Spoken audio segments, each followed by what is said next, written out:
This is just Zach Ansbury Show.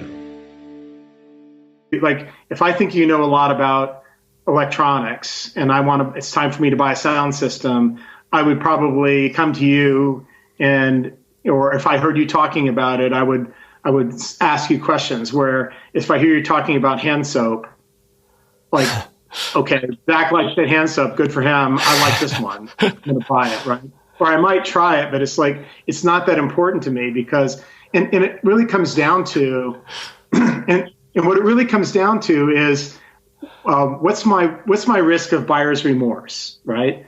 If I spend a lot of money on a crappy sound system, right, I'm going to be unhappy for a long time, and I either have to do two things. I have to either continue to be unhappy with my sound system or get rid of it, which is also painful because I spent a lot of money on it. Yeah. And if I get a hand soap that I don't like, I can give it to my sister. I could throw it out. I could do something, whatever, right? I don't have to suffer with it. And it was $3 of pain, so that's, but I think we don't think about this, when it comes to like, the average marketer, word of mouth, we need influencers, right?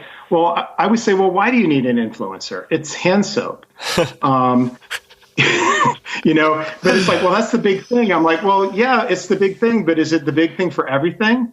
And this is the interesting thing is like, you kind of have to know like when the marketing laws like really apply like to everything. And then if there are variances in them, why? And what you see, the trend is people dive into the latest thing, right? Oh, we're going to use influencers, or we're going to do this, we're going to do that. We're going to get this company, they're hot. And like a lot of times these companies don't have any evidence that what they do works when they come sell you this. Or if they did something that worked, it was for an automobile company or something. And now it's like, they want to expand their business. So they come to the packaged goods companies, and people they can understand the pitch, but they don't understand the one layer deeper that you need to go on. Like, well, why did it work? Right? That's not the way people think, and they don't have time for that.